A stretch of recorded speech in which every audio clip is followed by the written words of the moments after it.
श्वेतांबरम हाथ पारक मसालम सतपंथ गामी मानव तधारम पावन पतित हो हृदय विशालम कबीरम नमामि भवदोखहारम कबीरम नमामि भवदोखहारम।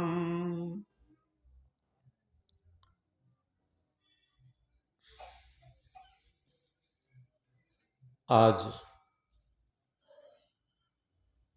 भारत के अलावा भी कई देशों में नववर्ष मनाया जाता है, लेकिन हमारे भारतवर्ष का नववर्ष आधे चैत पर, जिसे संवत्सर कहते हैं, तब मनाया जाता। वैसे अगर विवेक दृष्टि से देखा जाए, हर दिन नववर्ष है, हर श्वास नववर्ष है, क्योंकि जो बीत गया फिर उसका नहीं ठिकाना, ओ मोक्ष मार्गी समल समल कर जाना। जो बीत गया फिर उसका नहीं ठिकाना। आप पूरा जीवन लगा करके जितनी भी संपत्ति इकट्ठी करते हैं, वो सारी संपत्ति लगा करके जीवन का बीता हुआ क्षण और जीवन की बीती हुई श्वास आप वापस नहीं कर सकते।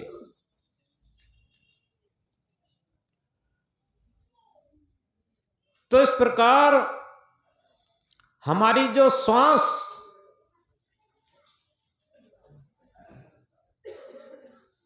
बहुत कीमती है। तेरी एक एक श्वास हीरा मोती, तेरी एक एक श्वास हीरा मोती जो लुटाने के काबिल नहीं है। हम थोड़ा विचार करके देखें, जो हीरा मोतियों से भी कीमती श्वास, आखिर उसे हम कहां लुटा रहे हैं, कहां बिता रहे हैं, किस पर खर्च कर रहे हैं।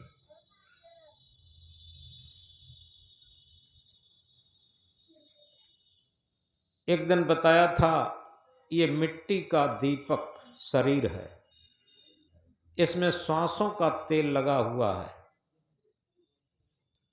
और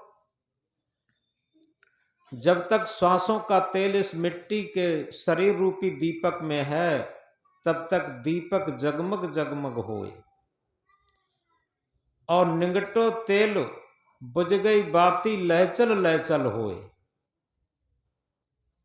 क्या होता है, ये श्वासों का तेल जिस दिन खत्म हो जाता और उसी दिन जीवनांत हो जाता, आखिर कभी जागृत होकर के और विचार करके देखा, इतनी अमूल्य श्वासें विश्व की सारी संपत्ति दे करके जीवन की बीती हुई श्वास, जीवन का बीते हुए क्षण हम वापस नहीं कर सकते, और उस श्वास को हम कहां खर्च कर रहे। कभी विचार करके देखा, इसी तरीके से सारी वर्षें व्यतीत हो रही हैं। आज थोड़ा खुशी मना लेंगे, कल से उसी राग द्वेष छल कपट काम क्रोध और उसी में व्यतीत हो जाएंगे, उसी में लग जाएंगे। यथार्थ में जागृति का सब्जेक्ट तो तब है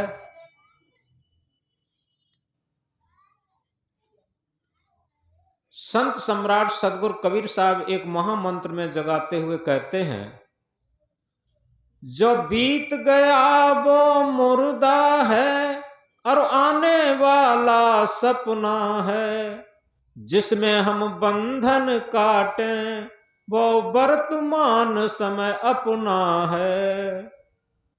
जो बीत गया वो मुर्दा है, आने वाला सपना है, जिसमें हम बंधन काटें वो वर्तमान समय अपना है।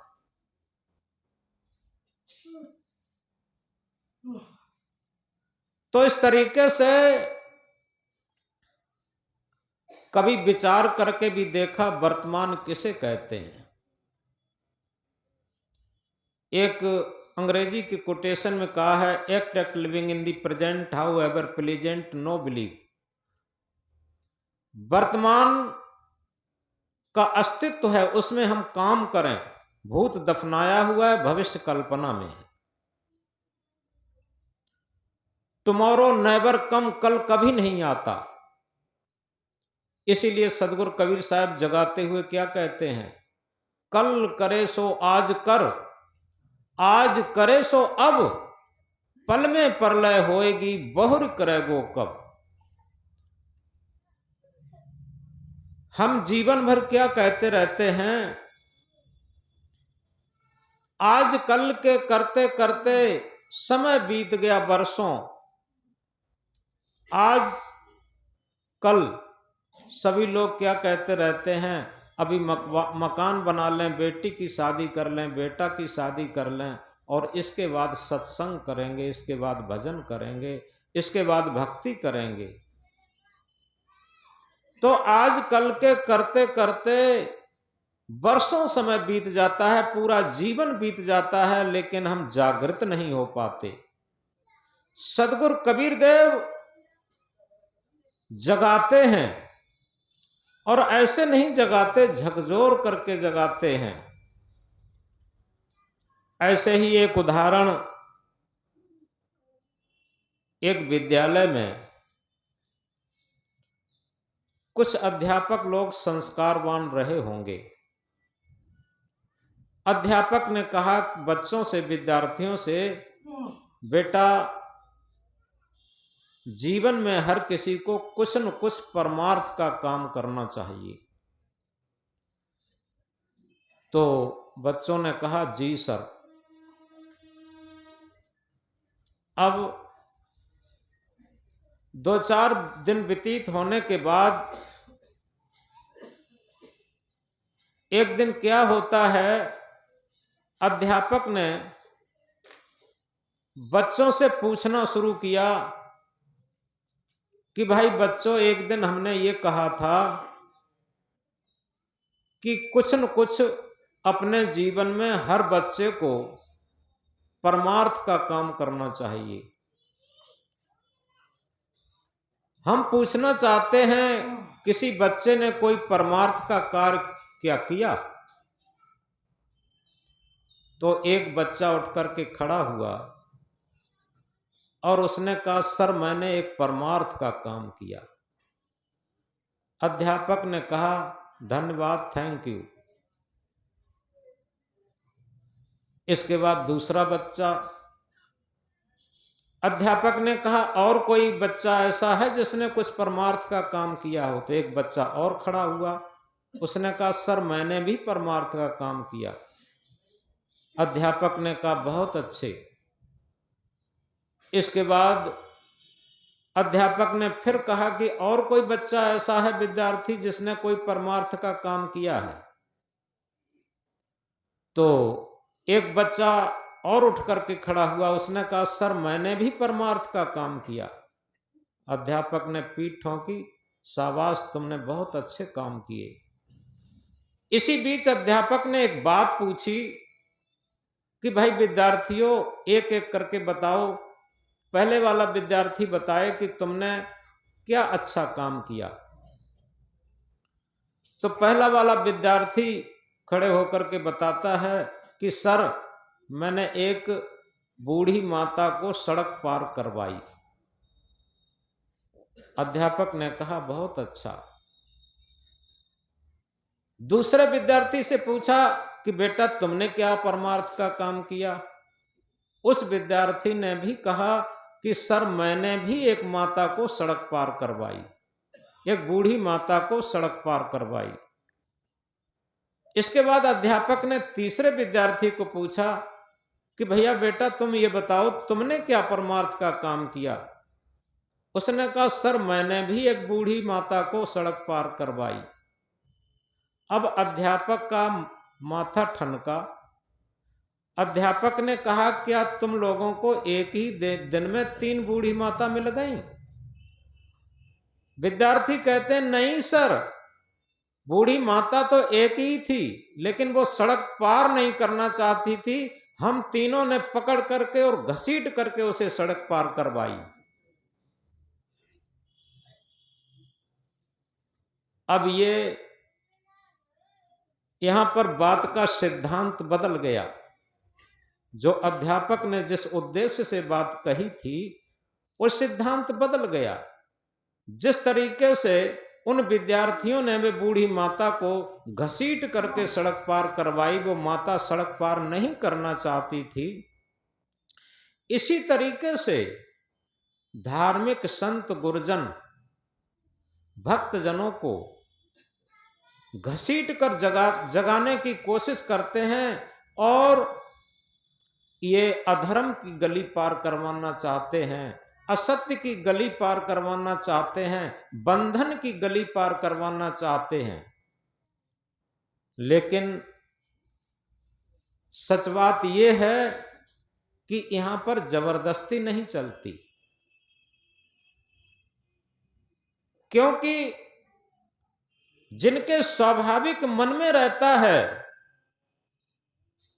क्योंकि सबसे दुनिया में जो 84 लाख योनियां हैं, उनमें मनुष्य शरीर श्रेष्ठ है और मनुष्य शरीर की सबसे बड़ी विशेषता है हमारा मन। क्योंकि एक दार्शनिक ने मनुष्य की परिभाषा की है, श्रेष्ठ मन वाले प्राणी को मनुष्य कहते। एक दूसरे दार्शनिक ने परिभाषा की है कि मननशील विकासशील मन वाले प्राणी को मनुष्य कहते। अब यहां पर एक प्रश्न है कि हिंदू के घर में जन्मा हिंदू बन गया, ईसाई के घर में जन्मा ईसाई बन गया, मुस्लिम के घर में जन्मा मुस्लिम बन गया, यहूदी पारसी जैन बौद्ध जिसके घर में जन्मता है वो बन जाता। लेकिन हाय दुर्भाग्य, इंसान के घर में जन्म होने के बाद कोई इंसान क्यों नहीं बन पाता? ये सबसे ऊंची चीज है। हम इंसान के घर में जन्म हुए हैं, सबसे पहले इंसान बने। ऋग्वेद में आया है मनुर्भव मनुर्भव मनुर्भव। हम मनुष्य बने मनुष्य बने मनुष्य बने। संत सम्राट सदगुरु कबीर साहब कहते हैं, मानुष जन्म अस्पाय के चूके अब की घात, जाय परे भव चक्र में सहे घनेरी लात। यह मनुष्य शरीर प्राप्त करने के बाद हम तमाम फिरका परस्ती में, पता नहीं मतवाद जातवाद और संप्रदायवाद कितने वादों में हम अटक करके अपना ये मानव जीवन व्यर्थ में खो देते। और केवल एक ही बात होना चाहिए, वो यूनिवर्सल है, सार्वभौमिक है। वो क्या है? मानवतावाद। और वही मनुष्यता है। जहां पर मानवतावाद है वही मनुष्यता है। मैथिली शरण गुप्त की भाषा में अगर कहें, वही मनुष्य है जो कि मनुष्य के लिए मरे, वही मनुष्य है जो कि मनुष्य के लिए मरे, या पशु प्रवृत्ति है जो कि आप ही चरे। तो सत्संग की कड़ी आगे बढ़ाने से पहले आज नव वर्ष पर हम लोग एक संकल्प लें कि हम मनुष्य के घर में जन्म लिया है, हम मनुष्य बने। एक लाइन दोहराएंगे, संकल्प हो हमारा इंसान हम बनेंगे।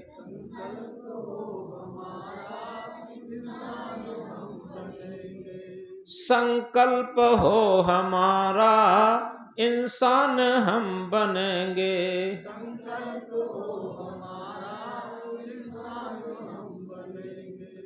इंसान बन गए तो भगवान भी बनेंगे।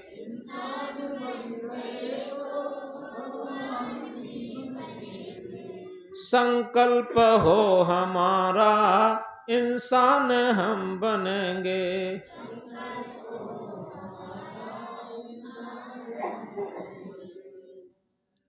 अब इस बात को समझें, अगर हम इंसान बन जाते हैं तभी भगवान बन पाते। अगर इंसान नहीं बन पाते तो भगवान भी नहीं बन पाते। अब लोगों को ताज्जुब होता है कि इंसान बनना सरल है, भगवान बनना कठिन है। लेकिन ऐसा नहीं, सबसे ज्यादा कठिन है इंसान बनना, भगवान बनना सरल है। क्योंकि जिस इंसान के अंदर इंसानियत आ गई उसी को तो भगवान कहते हैं। क्यों? जैसे कोई डॉक्टर है, यह जरूरी नहीं है कोई बहुत ऊंचा डॉक्टर हो, लेकिन उसके अंदर इंसानियत भी हो, यह जरूरी नहीं है। अगर कोई डॉक्टर है और उसके अंदर इंसानियत है, तो उस डॉक्टर के पास जब एक गरीब व्यक्ति जाएगा इलाज के लिए और गरीब व्यक्ति को इलाज मिलेगा, तो वो गरीब व्यक्ति क्या कहेगा? ये डॉक्टर नहीं, ये भगवान है। और अगर उसके अंदर इंसानियत नहीं है तो क्या कहेगा? देखो इतना रुपया लगेगा, अगर इतने रुपए की व्यवस्था करके लाए हो तब इलाज कराओ, अन्यथा भाग जाओ। अब क्या करे बेचारा, क्योंकि डॉक्टर तो अच्छा है लेकिन उसके अंदर इंसानियत नहीं है। इसी तरीके से जितने भी पद हैं, अगर वो इंसानियत से खाली हैं तो समझो इंसानियत के बिना ये मनुष्य क्या है? जो अभी हमने मैथिली शरणगुप्त की भाषा कही थी, वही मनुष्य है जो कि मनुष्य के लिए मरे, यह पशु प्रवृत्ति है जो कि आप ही चरे। तो सबसे पहली और श्रेष्ठ भूमिका है कि हम हर वाद से हट करके और अपने अंदर मनुष्यता लाएं, मानवता लाएं। Humanity is the only religion, मानवता ही केवल धर्म है। दूसरी बात, एक बहुत महत्वपूर्ण, देह को मैं मानना सबसे बड़ा ये पाप है। देह को मैं मानना सबसे बड़ा ये पाप है, सब पाप इसके पुत्र हैं, सब पाप का ये बाप है।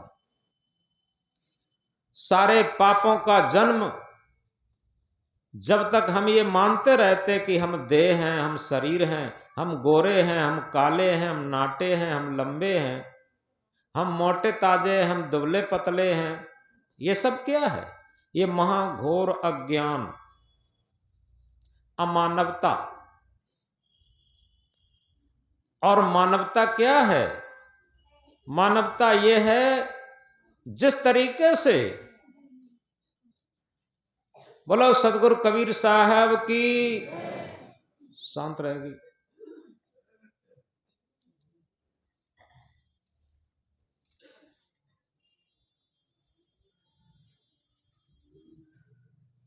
जैसे हम किसी मकान में रहते हैं तो क्या कहते?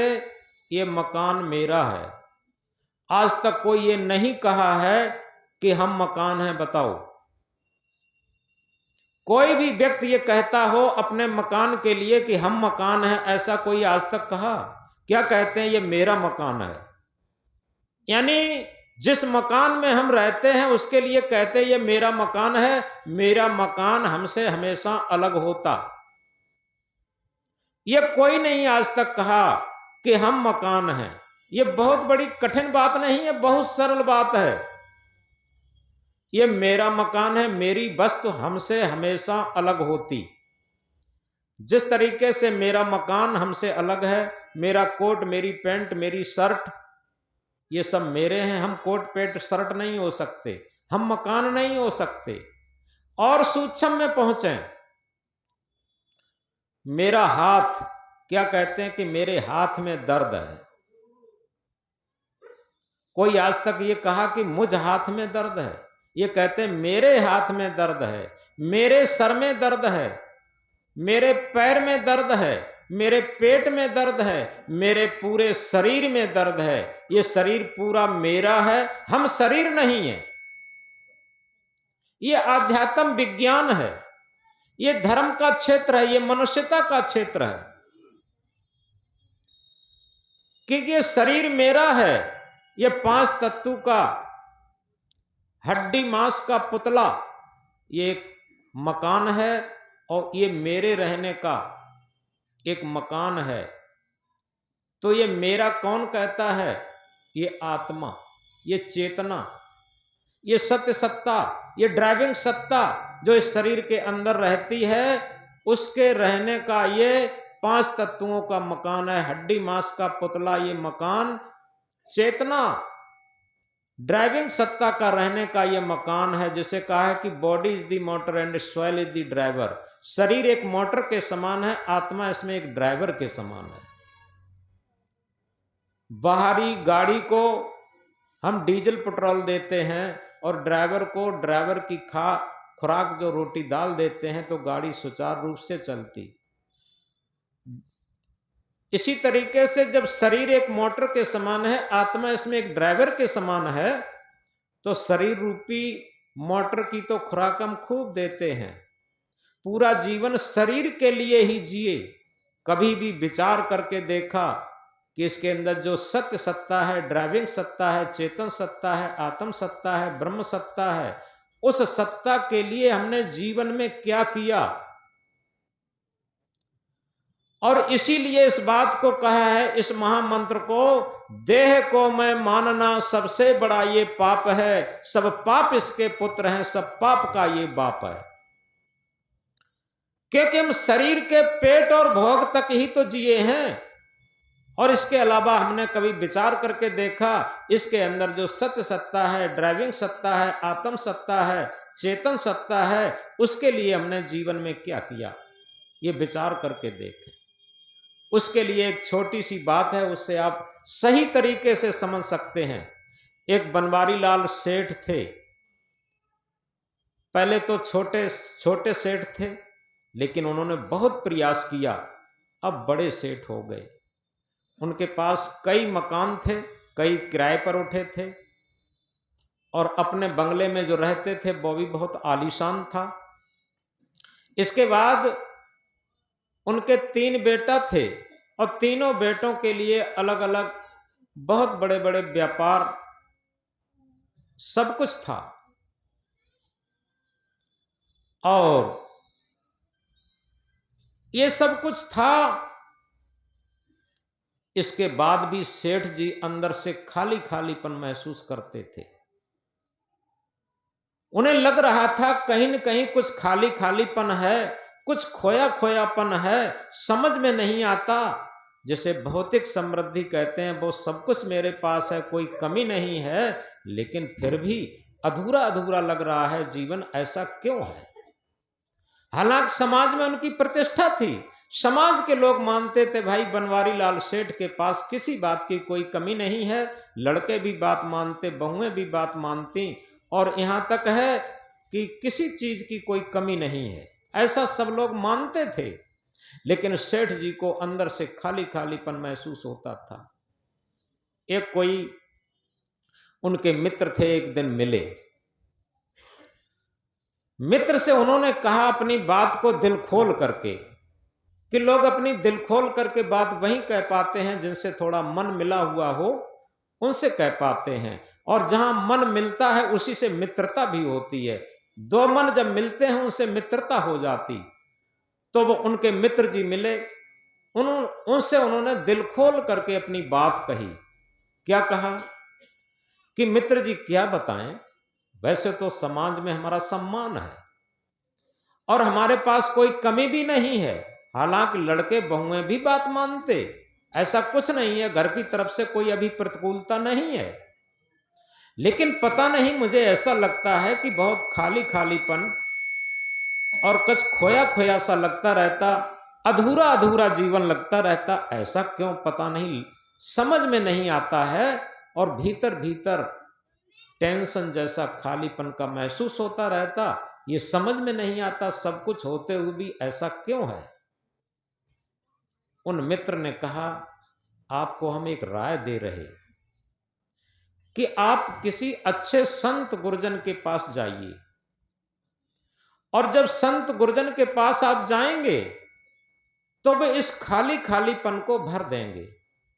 केवल उन्हीं के पास एक उपाय है, अन्यथा दुनिया में चाहे सिकंदर जैसे सम्राट हो जाओ, क्योंकि सिकंदर इतिहास के अंदर एक ऐसा सम्राट था जिसका उदय से अस्त तक राज्य था और वो अंदर से बहुत पीड़ित था, बहुत दुखी था। भारत के कुछ हिस्से को जीत करके वो यूनान की तरफ जा रहा था, अपने देश यूनान की तरफ जा रहा था। आगे एक जंगल पड़ता है, जंगल में लोग इधर उधर भटक गए, सिकंदर अकेला रह गया और अकेला रहने पर उसे बहुत बड़ी प्यास लगी। जब प्यास लगी तो उसे क्या लगा, अगर आध घंटे तक पानी न मिला तो ये प्राण पखेरु उड़ जाएंगे और ये उदय से अस्त तक राज सब छूट जाएगा।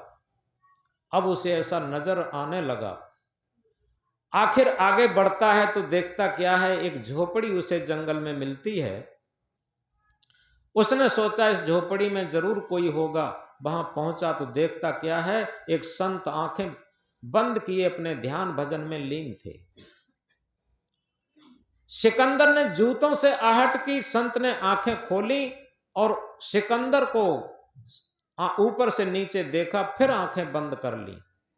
जब फिर आंखें बंद कर ली तो सिकंदर को क्रोध आ गया। क्रोध क्यों आता है? क्योंकि आदमी के पास धन है, दौलत है, पद है, प्रतिष्ठा है, शोहरत है, ये सारी चीजें होती तो उसे बहुत जल्दी क्रोध आता। क्रोध आया, क्रोधावेश में बोला, क्या तुम मुझे नहीं जानते? क्या तुमने मेरा नाम नहीं सुना? मुझे सिकंदर महान कहते हैं और भारत मेरा गुलाम देश है।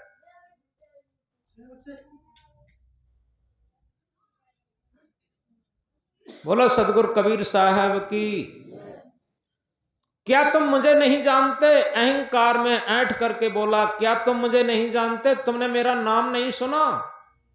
मेरा उदय से अस्त तक राज्य है, भारत मेरा गुलाम देश है। संत ने बड़ी शालीनता में कहा कि महाराज, मैंने आपका नाम भी नहीं सुना और मैं आपको जानते भी नहीं हैं, और चाहे भारत आपका गुलाम हो, चाहे आप भारत के गुलाम हो, मुझे क्या लेना देना? हम जंगल में रहते हैं और फल फूल खाते हैं और अपने अविनाशी के भजन में लीन रहते हैं, मुझे क्या लेना देना आपसे? जब इतनी गंभीर बात सुनी, उसका अहंकार गला। प्राउड रुनन दी एंगल्स, अभिमान ने देवताओं को भी नष्ट किया। जब अहंकार गला तो सिकंदर ने कहा कि महाराज, हमें बहुत प्यास तेज लगी है, हमें जल्दी पानी पिलाओ। अगर थोड़ा पानी नहीं मिलेगा तो हमारे प्राण पखेरु उड़ जाएंगे और उदय से अस्त तक राज सब छूट जाएगा। संत ने कहा, ठीक है राजन, अभी हम ठंडा जल एक लोटा आपके लिए ला रहा हूं, लेकिन इसी बीच एक छोटी सी बात पूछना चाहता हूं। आप इतने बड़े सम्राट हैं, एक लोटा जल का, एक लोटा पानी का क्या शुल्क दे सकते? सिकंदर को फिर अहंकार जग गया। अहंकार और क्रोध मिश्रित जगा। वो कहते हैं, anger blows out the lamp of the mind, क्रोध मन का दीपक बुझा देता। क्रोधावेश और अहंकार के वेश में सिकंदर कहता है, क्या शुल्क दे सकते?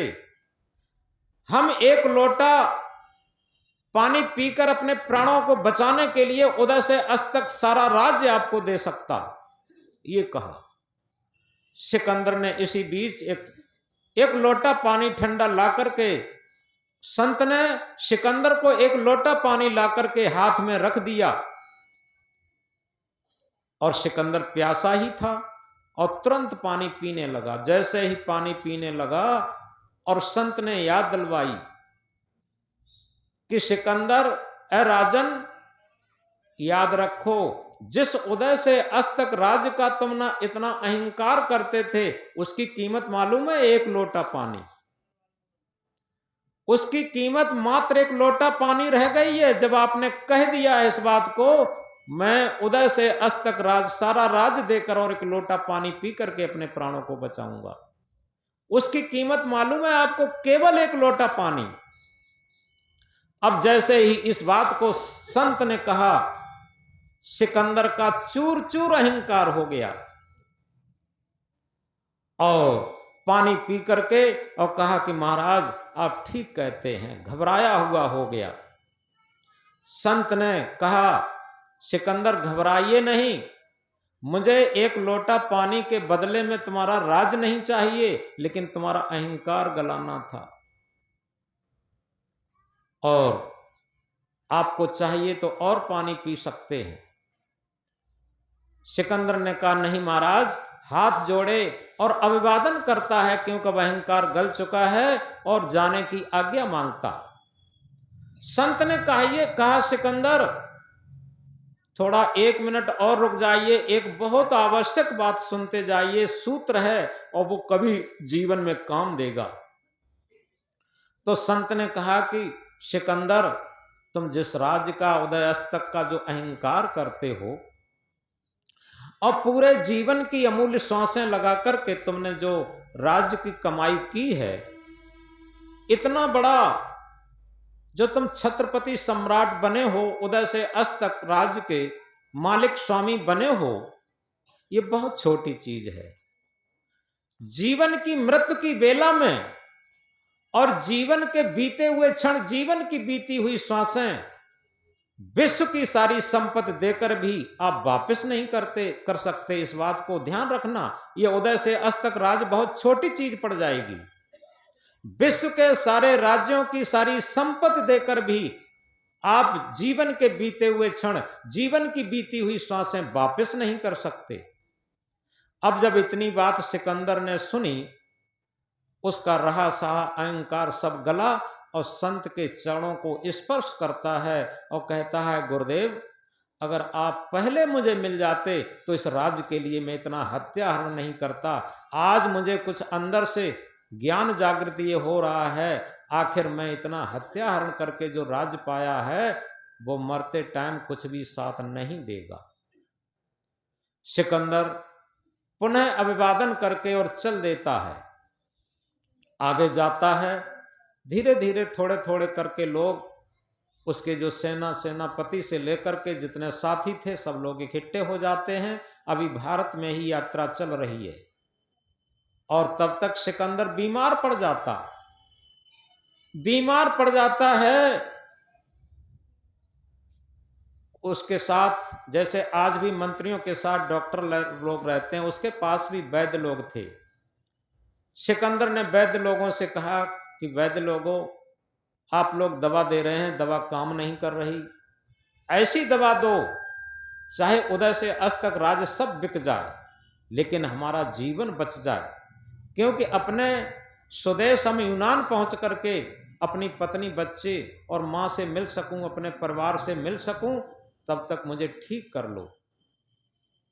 वैद्य ने कहा कि राजन, कैसे कहूं, अब कहा नहीं जाता, आपके मृत्यु के सारे लक्षण उभर आए हैं और आप कहते हैं उदय से अस्त तक राज्य सब बिक जाए, लेकिन मैं कहता हूं सारे भूमंडल के सारे राज्यों की सारी संपत्ति देकर भी खर्च की जाए और तब भी आप बच नहीं पाएंगे। मृत्यु के सारे लक्षण उभर आए हैं और कोई भी दवा काम नहीं कर रही।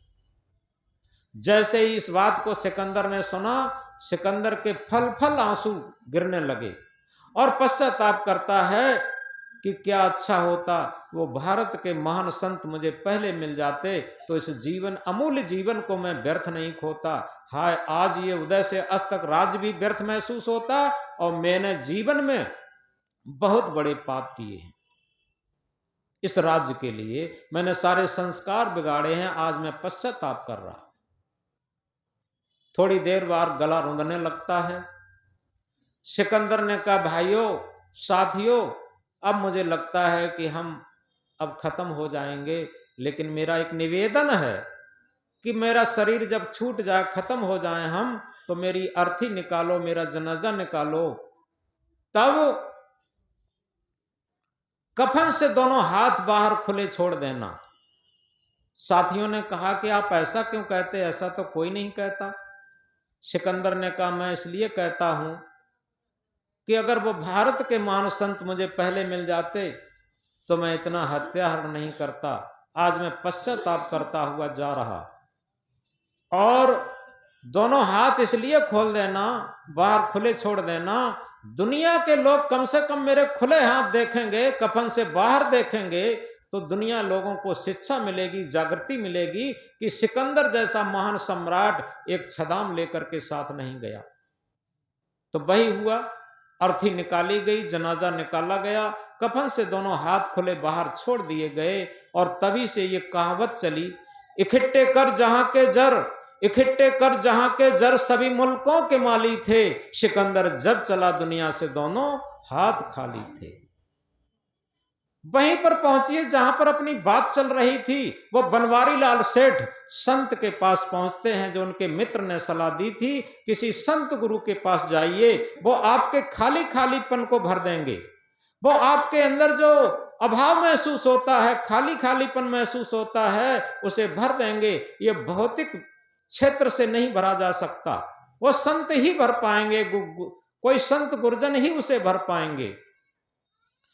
बनवारी लाल सेठ एक संत के पास पहुंच जाते हैं।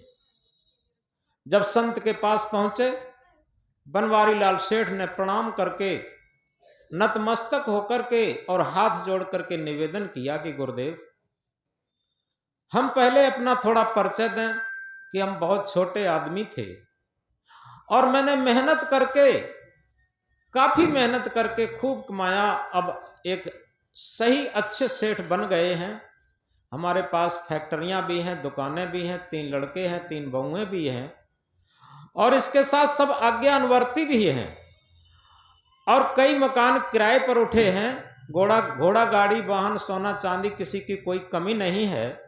लेकिन पता नहीं जीवन में अभाव महसूस होता, खाली खालीपन महसूस होता, और कभी जग जाते हैं तो नींद नहीं आती, टेंशन बना रहता। आखिर ये अभाव कहां से पैदा होता, समझ में नहीं आता। तो संत ने क्या कहा? संत ने कहा कि देखो, धन की, जो तुमने धन खूब पैदा किया, ये धन की उन्नत हो गई। खूब मकान महल बनाए, ये मकान की उन्नत हो गई। खूब घोड़ा गाड़ी वाहन खरीदे, ये घोड़ा गाड़ी वाहन की उन्नत हो गई। खूब लड़के बहुएं हैं, आज्ञा बनती हैं, ये लड़के बहुएं यानी परिवार की उन्नत हो गई। लेकिन कभी विचार करके देखा कि जीवन की उन्नत करने की कभी सोची? अब जैसे ही संत ने कहा कि एक धन की उन्नत हो गई, एक तरफ मकान की उन्नत हो गई, एक तरफ घोड़ा गाड़ी वाहन की उन्नत हो गई, एक तरफ फैक्ट्री कल कारखाना की उन्नत हो गई, एक तरफ लड़के बहुएं परिवार की उन्नत हो गई, लेकिन जीवन की उन्नत कभी करके देखी, या जीवन की उन्नत के बारे में कभी सोचा? जैसे ही इस बात को संत ने कहा, सेठ की आंखें खुलने लगी। सेठ ने कहा, बात तो बिल्कुल सही है गुरुदेव, हम यही नहीं समझ पाए कि जीवन की उन्नत कैसे हो। आज सबसे बड़ा अगर क्वेश्चन है हमारे सामने तो यही है। हम रात दिन अहर्निश, रात दिन केवल भौतिक उन्नत में ही अपने जीवन की उन्नत मान लिए, यही सबसे बड़ा धोखा है। और कभी विचार करके भी नहीं देखते हैं कि आखिर जीवन है क्या। अभी किसी से हम पूछ बैठे जीवन क्या है, तो नहीं बता पाएंगे आखिर जीवन क्या है। जीवन न तो मकान हो सकता, न दुकान हो सकती, न कल फैक्ट्री कल कारखाना हो सकता, न लड़के बहुएं परिवार हो सकता। जीवन ये सब बने रहते हैं, लेकिन जीवन नहीं रहता। आप बताएं, फैक्ट्री कल कारखाना, धन सोना चांदी रुपया पैसा ये सब पड़ा रह जाता, लेकिन जीवन नहीं रहता। वो जीवन कैसे हो सकता? तो जीवन क्या है, पहले इस बात को हल करें। तन जीव मिलन की स्थिति, तन जीव मिलन की स्थिति, यह जीवन की बेला है। कोई न किसी का है जग में, बस 2 दिन का मेला है। शरीर और जीव के मिलन काल को ही जीवन कहते। जब तक ये मिला हुआ है जीवन है, और जिस दिन इस संयोग का वियोग हो गया उसी दिन जीवनांत हो जाता। कभी विचार करके देखा, शरीर के लिए तो हम जिए, शरीर के लिए तो हम मरे, लेकिन कभी जो सत्य सत्ता है, आत्म सत्ता है, उसके लिए हम कितना जीते हैं। अगर आत्मा के लिए हम नहीं जीते हैं तो हमारे जीवन की उन्नति नहीं हो सकती। याद रखें, अगर हमें जीवन की उन्नति करना है और अपने जीवन को समझना है तो हमें आत्मा आवाज के अनुसार जीवन चलाना है, और आत्मा की आवाज पर चल करके जब हमारे अंदर क्या होगा, वो अभी हमने एक मंत्र कहा था, देह को मैं मानना सबसे बड़ा ये पाप है, सब पाप इसके पुत्र हैं, सब पाप का ये बाप है। अब जब हम ये समझ गए कि ये शरीर मेरा है, हम शरीर नहीं हैं, हम तो इस पंच भौतिक पुतले में रहने वाली सत्य सत्ता है, आत्मा है, जब हमारे अंदर ये आत्म बोध जगेगा।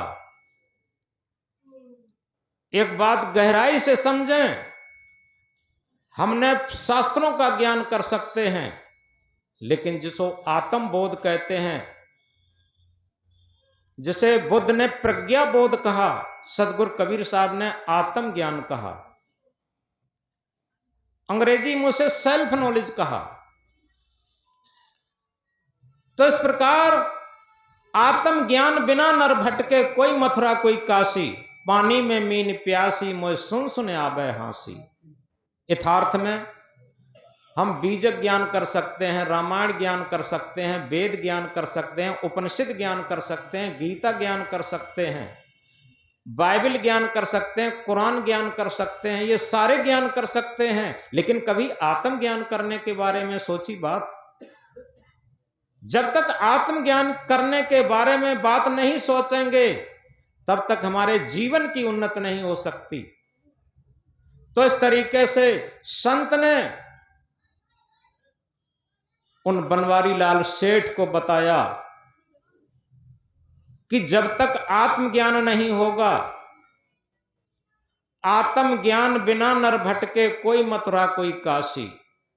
और उसके लिए क्या कहा, परख नहीं सकती हैं रत्नों को हर इंसान की आंखें, परख नहीं सकती हैं रत्नों को हर इंसान की आंखें, और दिखाई सत्य क्या देवे, दिखाई आत्म क्या देवे, दिखाई परमात्म क्या देवे, जब तक न हो ज्ञान की आंखें।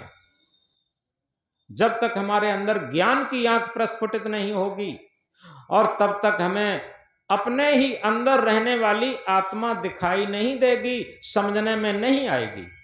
इतना तो सब जानते हैं कि शरीर के अंदर एक सत्य सत्ता है, आत्मा है। ये सब थ्योरिकल सब्जेक्ट है, याद रखें।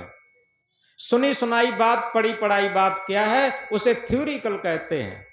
थ्योरिकल क्या है, शरीर को संचालित करने वाली एक आत्म सत्ता होती है, एक केवल थ्योरिकल है। और प्रैक्टिकल क्या है इसका, जितना हमारा जीवन निष्काम होता चला जाए, निष्कामता प्रैक्टिकल है। आप निष्काम होकर के रहिए, आपके अंदर आत्मा बोलने लगेगी, आत्मा जागृत हो जाएगी, आत्मज्ञान प्रस्फुटित होने लगेगा। जिसके लिए कहा है, गूंगा तो बाबुल हुआ, अंधा हुआ सुजान, लंगड़ा तो चलने लगा जब सदगुरु मारिया बाण। गूंगा तो बाबुल हुआ, गूंगे में बोलने की शक्ति आ गई, कब? सदगुरु ने शब्द रूपी बाण मारा तब। गूंगा तो बाबुल हुआ, अंधा हुआ सुजान, अंधे को दिखाई देने लगा, कब? जब सदगुरु ने शब्द रूपी बाण मारा तब। लंगड़ा तो चलने लगा जब सदगुरु मारिया बाण, लंगड़े में चलने की सामर्थ्य आ गई जब सदगुरु ने शब्द रूपी बाण मारा तब। इसका आध्यात्मिक अर्थ, गूंगा कौन था? हमारी अंतरात्मा हमेशा से गूंगी बैठी है, उसकी बात नहीं सुनी जाती। किसकी बात सुनी जाती? मन की, इंद्रियों की, शरीर की। शरीर और मन इंद्रियों की बात सुनी जाती, उन्हीं की पूर्ति के लिए पूरा जीवन समर्पित हो जाता। आप बताएं, केवल शरीर की बात सुनी जाती, मन की बात सुनी जाती, इंद्रियों की बात सुनी जाती, और आत्मा की कोई बात नहीं सुनता। जब कोई नहीं सुनता तो आत्मा गूंगी बैठी है, लेकिन जिस दिन सदगुरु ने शब्द रूपी बाण मारा, जागृत किया, उसी दिन से आत्मा की आवाज बुलंद हो गई। जो आत्मा गूंगी बैठी थी उसमें बोलने की शक्ति हो गई। अब आत्म आवाज सुनी जाने लगी जीवन में। जब आत्म आवाज सुनी जाने लगती है तभी यह भक्त गुरमुख होता, तभी उसके अंदर भक्ति जागृत होती, जिसे कपिल जी ने सांख्य दर्शन में कहा है, स्वस्वरूप अनुसंधानम भक्तिर अवदीयते। अपने आत्म स्वरूप का अनुसंधान ही तो सच्ची भक्ति है। तो इसलिए जो आत्मा हमारी गूंगी थी, जिस दिन सदगुरु ने शब्द रूपी बाण मारा और उसी दिन हमारी आत्मा के अंदर आत्म आवाज उठने लगी और आत्म आवाज सुनी जाने लगी। आत्म आवाज के अनुसार जीवन व्यतीत होने लगा। अंधा हुआ सुजान। अंधा कौन था? हमारी सुरती अंधी थी। हमारे अंदर ही आत्मा बैठी है, सबे पता है, लेकिन कि आत्मा दिखाई क्यों नहीं देती? हमारी सुरती अंधी है, दिखाई कैसे दे? जो अभी कहा था, परख नहीं सकती हैं रत्नों को हर इंसान की आंखें, और दिखाई सत्य क्या देवे जब तक न ज्ञान की आंखें। और ज्ञान की आंख कब खुलती है? जिसे थर्ड आई कहा, जिसे तीसरा नेत्र कहा, जिसे विवेक नेत्र कहा, जिसे सेल्फ नॉलेज कहा, वो सदगुरु के शब्द से ही प्रस्फुटित होता हमारे हृदय के अंदर तीसरा नेत्र। अगर हमारे अंदर विवेक नेत्र प्रस्फुटित हो गया, सेल्फ नॉलेज जागृत हो गया, तो हमारे अंदर आत्म साक्षात्कार होने लगा, अपनी सत्य आत्मा दिखाई देने लगी। क्योंकि बाहर की आंखें बाहर के संसार को देखने के लिए हैं और अंदर की आंखें अंदर के सत्य को देखने के लिए हैं। जब तक हमारी अंदर की आंख प्रस्फुटित नहीं होती तब तक अंदर का सत्य हमें दिखाई नहीं देता।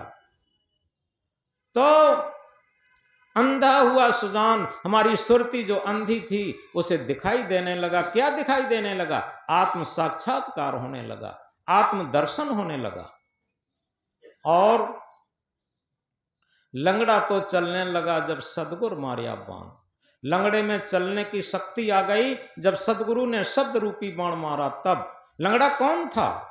हम भौतिक मंजिलें तो खूब दौड़ दौड़ करके प्राप्त करते हैं। जितना तीव्रगामी वाहन अपनाएंगे भौतिक मंजिल उतनी जल्दी मिलेगी। जैसे सदगुरु कबीर साहब ने अपने महामंत्र में कहा है, दौड़त दौड़त दौड़िया जहां तक मन की दौड़, दौड़ थकी मन थिर भया बस्त ठौर की ठौर। पूरे जीवन दौड़ते रहे, पूरे जीवन दौड़ते रहे, लेकिन हम उस तथ्य, उस सत्य, उस आत्म स्थिति को नहीं प्राप्त कर सके जहां तक मन की दौड़। क्योंकि किसकी मन की ही दौड़ में तो दौड़ते रहे, लेकिन दौड़ जब थक जाए और मन स्थिर हो जाए तो जो सत्य वस्तु है, आत्म तत्व है, सत्य आत्मा है, वो कहीं दूर नहीं थी। मोको कहां ढूंढे बंदे, मैं तो तेरे पास में, न मैं मंदिर न मैं मस्जिद न काशी कैलाश में। मोको कहां ढूंढे बंदे, मैं तो तेरे पास में। कस्तूरी कुंडल बसा मृग ढूंढे बनमाए, ऐसे घटघट राम है दुनिया जानत ना। जे तिल माही तेल है त्यों चकमक में आग, तेरा साईं तुझ में जाग सके तो जाग। तो इस तरीके से हम आध्यात्मिक मंजिल की तरफ से लंगड़े बैठे हैं, केवल भौतिक मंजिलें दौड़ दौड़ करके प्राप्त कर रहे हैं। अगर सदगुरु के द्वारा जब शब्द रूपी बाण मारा जाता है तब हमारी आध्यात्मिक मंजिल तय होना शुरू हो जाती है। यानी आत्मिक मंजिल, सत्य की मंजिल, मुक्ति की मंजिल, कल्याण की मंजिल और आत्म साक्षात्कार की मंजिल चलना शुरू हो जाते हैं। तो इस तरीके से जब आध्यात्मिक मंजिल की तरफ हम चलना शुरू हो जाते हैं, जिस तरफ से लंगड़े बैठे हैं और उस तरफ चलना शुरू हो जाते हैं, तो लंगड़ा तो चलने लगा जब सदगुरु मारिया बाण। क्या हम विचार करके देख सकते हैं कि हम आध्यात्मिक मंजिल की तरफ चल रहे हैं, यानी कुछ आत्म आवाज के अनुरूप अपनी श्वासें बिता रहे हैं। जब हम आत्म आवाज के अनुसार श्वासें बिताना शुरू कर दें, एकांत में बैठ करके अपना मनोनिग्रह शुरू करें, और ये क्या करें, सबसे बड़ी आज नववर्ष की बात यह है, कबीर हम सबसे बुरे हमते भल सब कोय, जिन ऐसा कर जानिया मीत हमारा सोए।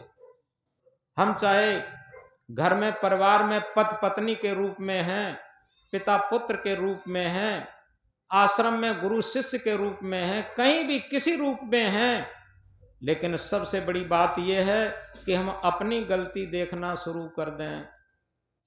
हमें क्या होता है, हमें दूसरे की गलती देखने के लिए 1000 आंखें हमारे अंदर रहती, और अपनी गलती देखने के लिए 2 आंखें होती हैं, वो भी फूट जाती, नजरअंदाज कर देते हैं, बात बढ़ा देते हैं, इधर उधर घुमा देते हैं, लेकिन अपनी गलती स्पष्ट नहीं होने देते। हम ज्ञानी अज्ञानी की भी परिभाषा यही करते हैं। ज्ञानी वो नहीं है जिसने वेद शास्त्र उपनिषद गीता रामायण भागवत याद कर लिए। ज्ञानी वो है जिसे अपना अज्ञान दिखाई देता, जिसे अपनी गलतियां दिखाई देती, जिसे अपनी कमजोरियां दिखाई देती, और अपनी गलतियों को देख देख करके निकालने का प्रयत्न करता, वो सच्चा ज्ञानी। ज्ञानी वो नहीं है जिसने अनेकों शास्त्र रट लिए। तो इस तरीके से हम इस बात को गहराई से समझें। आज एक संकल्प दिवस के रूप में नववर्ष मनाएं, हम अपनी गलती देखना शुरू कर दें। गलती देखना शुरू होती है तब क्या होता, एक छोटे से उदाहरण द्वारा सभी लोग समझेंगे। 2 भाई थे सगे, और उनके कमरे के अंदर छज्जे पर एक घी का छोटा घड़ा रखा था। बड़ा भाई छज्जे पर चढ़ जाता है और ऊपर से छोटे भाई को घी का घड़ा पकड़ाता है। छोटा भाई नीचे है, वो घी का घड़ा पकड़ रहा है, ऊपर से बड़ा भाई पकड़ा रहा है। संयोग ये बनता है कि दोनों के हाथ से घड़ा निकल करके और घड़ा जमीन पर गिर जाता है और फूट जाता है, घी सारा बिखर जाता है, खराब हो जाता है। अब क्या होता, बड़ा भैया क्या कहता कि भैया हमसे बड़ी गलती हो गई, हमने सही तरीके से घड़ा नहीं पकड़ा पाया। छोटा भैया क्या कहता है, नहीं भैया तुमसे गलती नहीं हुई है, गलती हमसे हुई है, सावधानी हमसे हुई है, हमने सही ठीक से घड़ा पकड़ नहीं पाया, इसलिए वो घड़ा फिसल गया और घी खराब हो गया। अब बताओ ये क्या है, ये आत्मा के तल पर जीवन जीना है, ये सत्य के तल पर जीवन जीना है, ये धर्म के तल पर जीवन जीना है। तो इस तरीके से जब आता है, लेकिन होता क्या है, इसी बीच एक छोटी बात और बता दें, ये तो भाइयों की बात थी। एक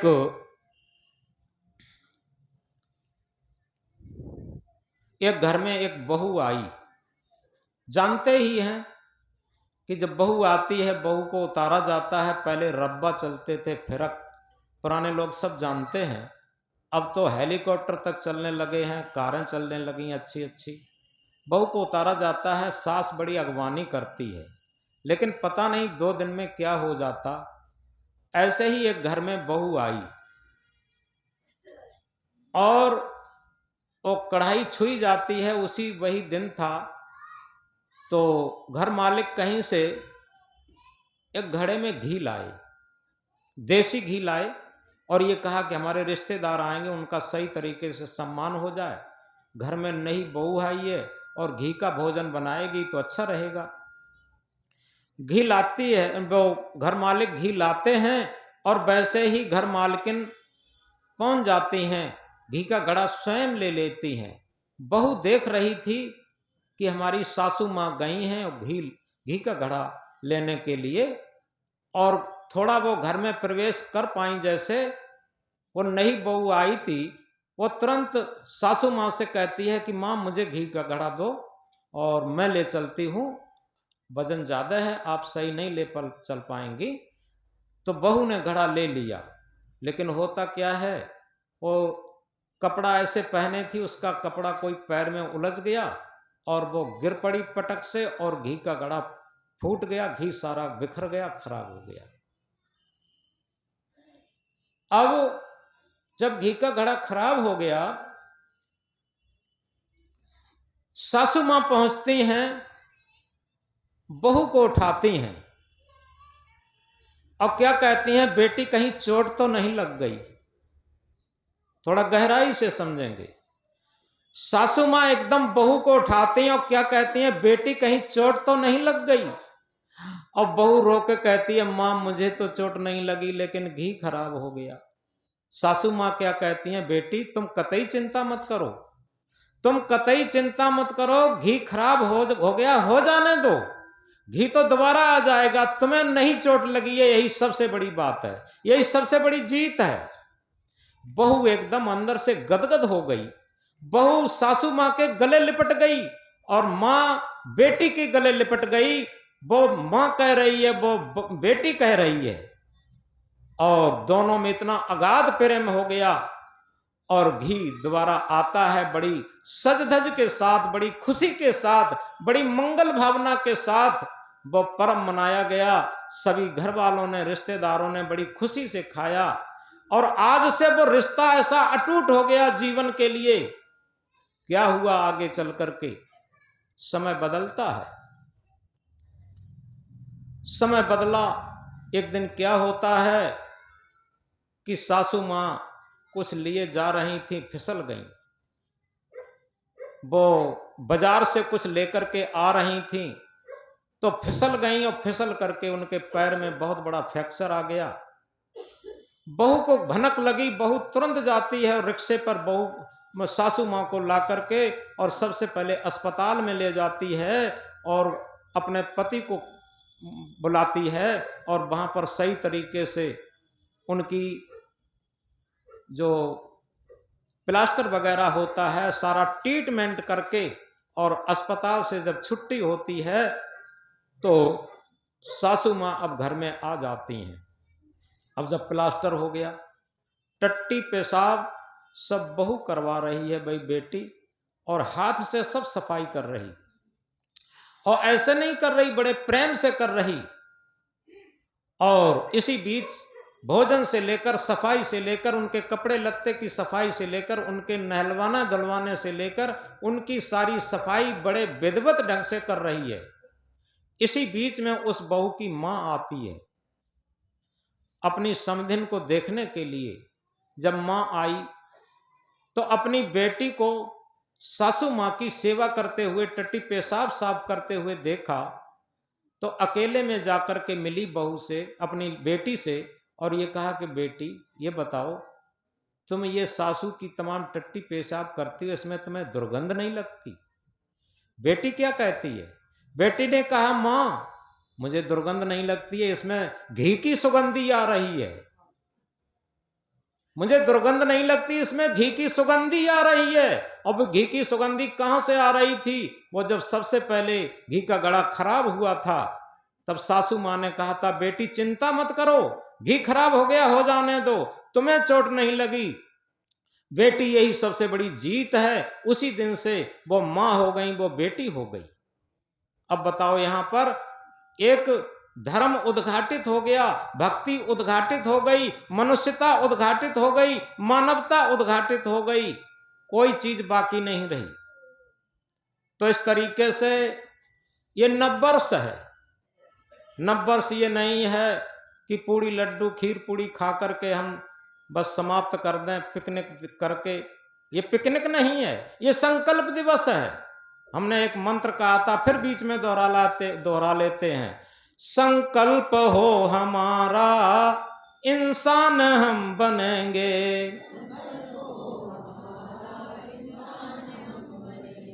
संकल्प हो हमारा, इंसान हम बनेंगे,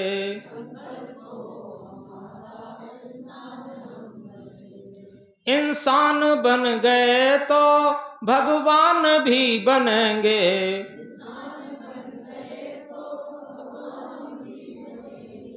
इंसान बन गए तो भगवान भी बनेंगे।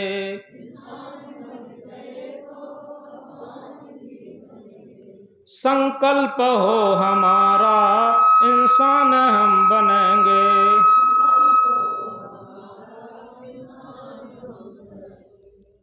यथार्थ में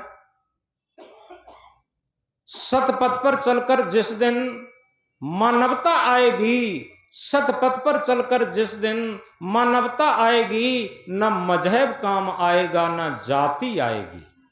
हम मजहब और जाति के फिरका परस्तों में इतना बट जाते हैं। धर्म धर्म तो सब कहे, मजहब धर्म ना होए। धर्म सिखाए एकता, धर्म सिखाए, धर्म धर्म तो सब कहें, धर्म न बने दीवार। धर्म सिखाए एकता, धर्म सिखाए प्यार। धर्म धर्म तो सब कहें, मजहब धर्म ना होए। निर्मल मन का आचरण, सत्य धर्म है सोए। तो इस बात को गहराई से समझें। सत पथ पर चलकर जिस दिन मानवता आएगी दुनिया में, और कोई दूसरा रास्ता नहीं है। आप किसी भी मत के हों, किसी भी मजहब को हों, किसी भी पोथी को मानते हो, किसी भी तीर्थ व्रत को मानते हो, ये यूनिवर्सल चीज है, सार्वभौमिक है। जब तक सत्य के पथ पर नहीं चलेंगे, जब तक आत्म आवाज पर नहीं चलेंगे, तब तक हमारे अंदर धर्म प्रस्फुटित नहीं हो सकता। धर्म थोपा नहीं जा सकता, साधुता थोपी नहीं जा सकती, भक्ति थोपी नहीं जा सकती। अंदर से ये प्रस्फुटित होने की चीजें हैं। सतपथ पर चलकर जिस दिन मानवता आएगी, न मजहब काम आएगा, न जाति आएगी। इस बात को गहराई से याद रखें। तो इसलिए धारण करे तो धर्म है, नहीं तो थोथी बात। धारण करे तो धर्म है, नहीं तो थोथी बात। सूरज हो गए तो दिवस है, नहीं तो काली रात। आज जो बातें बताई गई हैं धर्म के संबंध में, मानवता के संबंध में, मनुष्यता के संबंध में, नववर्ष के संबंध में, अगर वो हम धारण करते हैं तो धर्म हो जाएगा। धारण करे तो धर्म है, नहीं तो थोथी बात, झूठी बात। क्यों? सूरज हो गए तो दिवस है, नहीं तो काली रात। अगर सूरज निकल आया तो दिन हो जाएगा, अन्यथा हम कितना भी दिन दिन चिल्लाएं, सूरज सूरज चिल्लाएं, और दिन नहीं हो सकता, रात ही रहेगी। तो इन चीजों को हम याद रखें। धारण करे तो धर्म है, नहीं तो थोथी बात। सूरज हो गए तो दिवस है, नहीं तो काली रात। सबसे महत्वपूर्ण बात, सेवा भाव से भावित कर्म सच्ची पूजा होती। मानवता जग करके दानवता है खोती। सेवा भाव से भावित होकर के जो भी कार्य किया जाएगा, वो हर कार्य पूजा बन जाएगी। हम अलग से मंदिर, मस्जिद, गिरजाघर, गुरुद्वारों में पूजा कर पाए कि न कर पाए, कोई बात नहीं। हम जिस परिवार में रहते हैं, जिस समाज में रहते हैं, जहां रहते हैं, हमारे अंदर सेवा भाव प्रस्फुटित होना चाहिए। क्योंकि क्या कहा, जहां सेवा वहां त्याग है। जहां सेवा वहां त्याग है, जहां त्याग वहां प्रेम और निर्मल अंतःकरण, जहां वहां शांति सुख चैन। जहां सेवा भाव होगा वहां त्याग भाव अपने आप होगा, और जहां त्याग भाव होगा वहां प्रेम अपने आप होगा। प्रेम थोपा नहीं जा सकता। सदगुरु कबीर साहब क्या कहते हैं, पोथी पढ़ पढ़ जगमुआ, पंडित भयान कोय, ढाई आखर प्रेम का पढ़े सो पंडित होए। ये तो घर है प्रेम का, खाला का घर ना है। शीश उतारे भोय धरे, तब बैठे घर मां। प्रेम न बाढ़ी उपजय, प्रेम न हाट बिकाय। राजा प्रजा नार नर, शीश दे ले जाए। जब तक हम अहंकार को उतार के पटकेंगे नहीं, तब तक हमारे हृदय में प्रेम प्रस्फुटित नहीं हो सकता।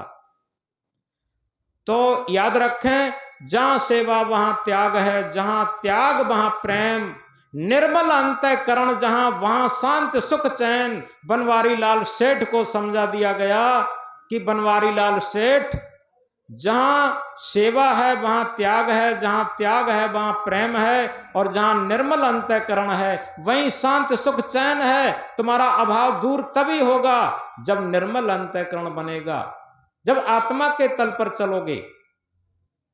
बनवारी लाल सेठ के समझ में आ गया। और बनवारी लाल सेठ कोई नहीं है, हम आप सब लोग, यही तो बनवारी लाल सेठ हैं। क्योंकि बहुत ऊंचा उठना चाहते। निर्धनिक कछ धन चाहे, धनिक चाहे विशेष, और विशेषहु विशेष चाहे होवन चाहे नरेश, और नरेश चाहे इंद्र पद, इंद्र चाहे रणजीत, असुर चाहे सुरपति बनन, यह तृष्णा की रीत। तृष्णा है कि डांकने की जीवन को काल, और निस्दिन चाहे जीवन करत बेहाल। हमारे जीवन को बेहाल कर दिया, वही बनवारी लाल का हाल था जो अभी बात बताई थी। और सदगुरु संत ने बता दिया कि जहां सेवा वहां त्याग है, जहां त्याग वहां प्रेम, और निर्मल अंतःकरण जहां वहां शांति सुख चैन। जब तक हम निर्मल अंतःकरण नहीं बनाएंगे तब तक शांति सुख चैन नहीं होगा। अतः नव वर्ष को अगर हम ये चाहते हैं कि हमारी नव वर्ष सुख चैन से व्यतीत हो और शांति सुख चैन हमें मिले, तो इसका महामंत्र आज आप नोट कर लें हृदय में। जहां सेवा वहां त्याग है, जहां त्याग वहां प्रेम, निर्मल अंतःकरण जहां वहां शांति सुख चैन। छोटी सी दो बात कह करके बात बंद कर रहे, क्योंकि समय हो गया, सबको दूर दूर जाना है। झांक रहे सब इधर उधर, अपने अंदर झांके कौन। हम क्या झांक रहे, उसके अंदर क्या कमी है, उसके अंदर क्या कमी है, उसके अंदर क्या कमी है। हम अपने अंदर झांके हमारी क्या कमी है। ये सबसे आध्यात्म क्षेत्र है, ये पूजा का सब्जेक्ट है। झांक रहे सब इधर उधर, अपने अंदर झांके कौन। दुनिया सुधरे सब चिल्लाते, निज को आज सुधारे कौन। सब चिल्लाते हैं कि दूसरे लोग सुधर जाएं। पिता चाहता है पुत्र सुधर जाए, पुत्र चाहता है पिता सुधर जाए, पत्नी चाहती है पति सुधर जाए, पति चाहता है पत्नी सुधर जाए। दुनिया सुधरे सब चिल्लाते, निज को आज सुधारे कौन। पर उपदेश कुशल बहु तेरे, निज पर आज विचारे कौन। पर उपदेश कुशल बहु तेरे, निज पर आज विचारे कौन। हम सुधरेंगे जग सुधरेगा, हम सुधरेंगे जग सुधरेगा, इतनी सी बात विचारे कौन। यथार्थ में आज नव वर्ष को हम ये संकल्प लें, संकल्प हो हमारा इंसान हम बनेंगे।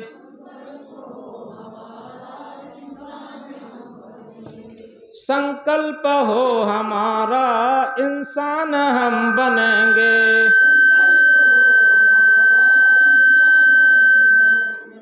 इंसान बन गए तो भगवान भी बनेंगे। दूसरी बात, हमारे जीवन जीने का मकसद खास होना चाहिए।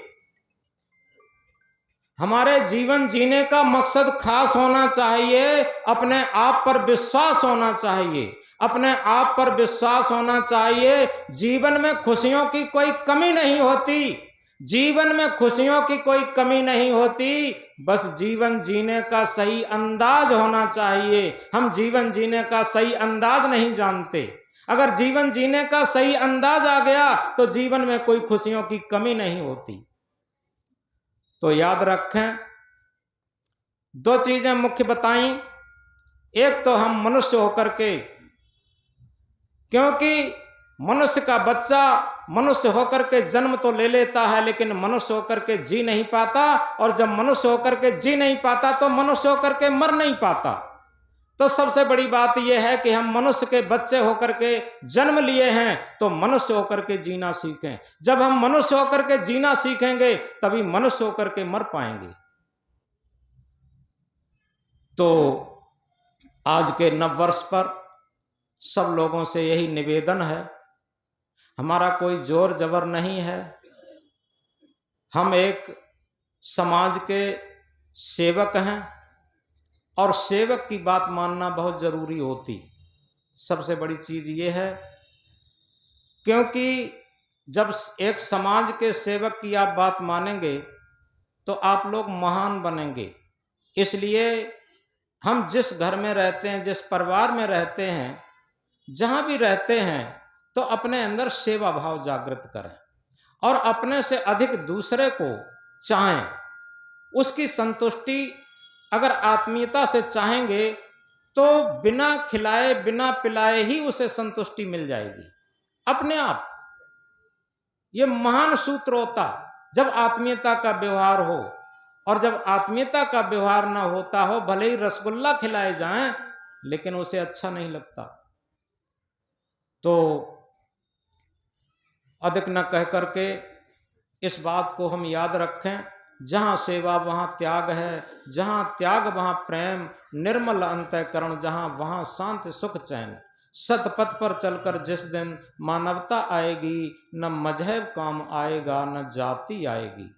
सबसे पहला जो सूत्र था वो ये था, बीत गया वो मुर्दा है, आने वाला सपना है, जिसमें हम बंधन काटें, वो वर्तमान समय अपना। जो 2022 बीत गया वो भूतकाल हो चुका, डेड हो चुका। आने वाला भी सपना है, वर्तमान का अस्तित्व है, उसमें हम काम करें, वर्तमान में जिएं और वर्तमान में अस्तित्व होकर के कार्य करें, तो निश्चित है हमारा भविष्य भी सुनहरा होगा। क्योंकि भविष्य का कारण जो है वर्तमान होता, वर्तमान ही भविष्य बनता। हम भविष्य को सुनहरे चाहते हैं लेकिन वर्तमान को सुधारते नहीं हैं। अगर हम वर्तमान को सुधार लें तो भविष्य हमारा सुनहरा हो जाएगा। तो इसलिए ये नव वर्ष की सार्थकता है कि हम अपने जीवन को समझें और जीवन की उन्नत करें। धन की, मकान की, घोड़ा गाड़ी वाहन की ये उन्नत तो बहुत कर ली, अब हम जीवन की उन्नत भी करते चलें, यही हमारे जीवन की सार्थकता है। और इन्हीं शब्दों के साथ हम अपनी वाणी को विराम देते हैं। बोलो सद्गुरु देव की।